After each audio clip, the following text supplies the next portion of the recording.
एक समय की बात है। एक गांव में दो भाई रामू और श्यामू रहते थे।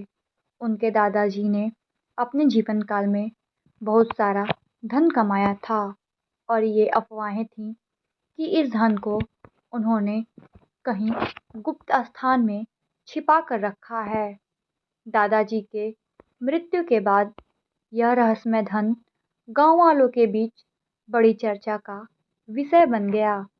रामू और श्यामू दोनों के दिलों में इस धन की खोज की तीव्र इच्छा थी, लेकिन स्वभाव से दोनों बहुत अलग थे।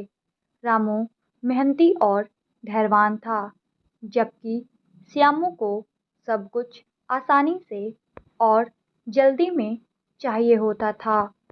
एक दिन श्यामू ने रामू से कहा, भाई, हमें दादाजी के छुपाए धन को ढूंढना चाहिए। वह हमारे जीवन को सरल और आरामदायक बना देगा। रामू ने सहमति में सिर हिलाते हुए कहा, मैं भी यही सोच रहा था। हमें वह धन ढूंढने के लिए गांव के पुराने लोगों और दादाजी के मित्रों से मिलना चाहिए। उन दोनों ने अपनी खोज शुरू की। श्यामू ने कुछ ही दिनों में खोज त्याग दी। उसे वह धन जल्दी चाहिए था। वहीं रामू ने गांव के बुजुर्गों से बात की, अपने दादाजी के पुराने दोस्तों की शरण ली और पुरानी किताबों और नक्शों की गहन जांच की। अंत में उसे एक सुराग मिला। एक पुरानी किताब में एक कविता थी जिसमें धन छिपाने का संकेत मिला। कविता कुछ इस प्रकार थी कि जहाँ पूरब में सूरज नमस्कार करता और पीपल की छाया नीचे समाधि पर पड़ता, वहाँ खोदो और देखो तुम क्या पाते हो। दादा की दौलत तुम्हारे इंतजार में सोती हो।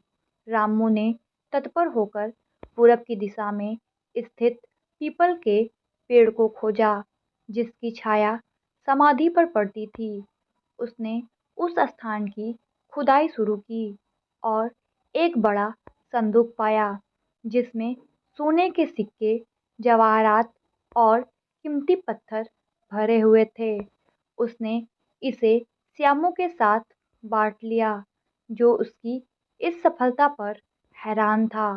रामू की मेहनत, धैर्य और बुद्धिमत्ता ने उसे वह धन दिलाया, जबकि श्यामू को उसकी आलस्य और अधीरता ने निराश किया। इस कहानी से हमें यह सीख मिलती है कि धैर्य और निरंतर प्रयत्न से ही सफलता मिलती है।